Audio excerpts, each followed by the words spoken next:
I'm Tracy Baxter with today's Record Newswatch. There's word of an arrest for the shooting of a South Fallsburg woman last weekend in the parking lot of the Howard Johnsons in the town of Wallkill. Officers from several police agencies converged on a residence at number 8 Cottage Street Extension in Monticello this morning, where a suspect was taken into custody. The identity of the person arrested was not available as of airtime.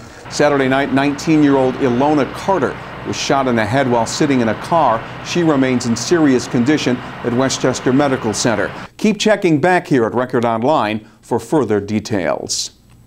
Looks like there will be a new criminal trial for former State Senate Majority Leader Joseph Bruno, now that a federal appeals court has overturned Bruno's conviction on 2 counts of fraud that involved his dealings with a Capital District businessman. Bruno was sentenced to 24 months in prison, but the punishment had been put on hold pending the outcome of his appeal. The court ruling stated that the conviction should be overturned because there was no evidence of bribes or kickbacks, but the Court of Appeals concluded that Bruno should face a new trial for allegations that he sold his political clout. Plenty of withdrawals were being made at the bank today, but people arriving at the warehouse belonging to the food bank of the Hudson Valley in Cornwall and Hudson were leaving with food items to help replenish their local soup kitchens and food pantries. The food bank collects quantities of donated food, then distributes it to agencies operating in 6 Hudson Valley counties.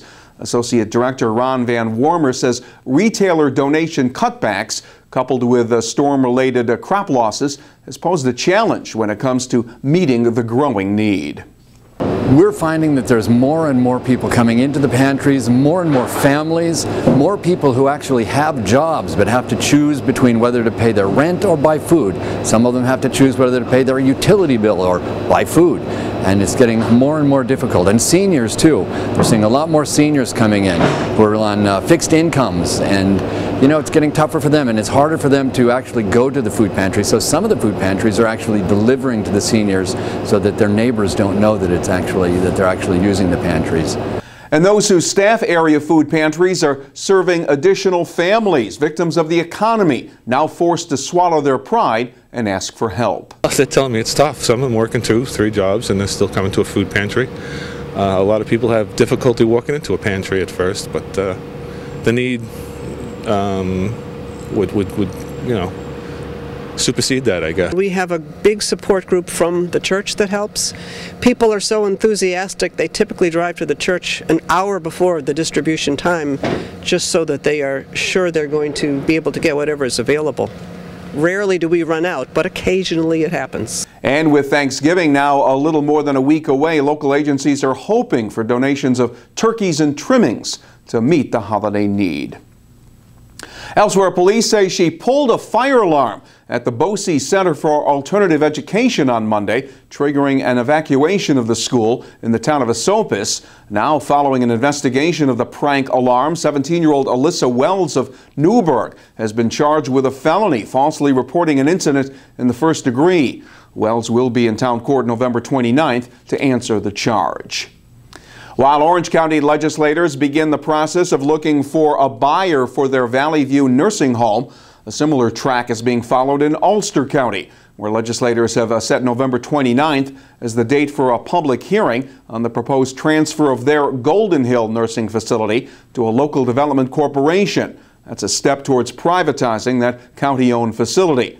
Ulster County Executive Michael Hine is pushing Golden Hill privatization, but opponents say it needs to remain a union shop and be operated as a not-for-profit. His 68-year-old mother had given him the keys to her apartment at the Regency Manor Senior Housing Complex in Monticello with instructions to water her plants while she was away recovering from surgery. Police say Michael DeLong did a lot more than tend to her plants.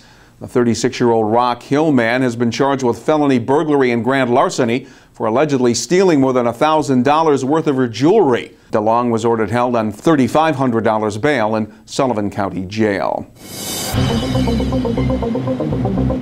The rain will be moving out of the area, but it'll be replaced by much cooler temperatures.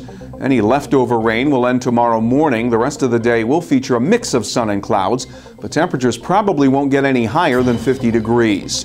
Friday will be mostly sunny but continued cool, with the highs again around 50. Keep checking back here at Record Online to stay on top of breaking news and read all about the day's events in tomorrow's edition of the Times-Herald Record. For Record Newswatch, I'm Tracy Baxter.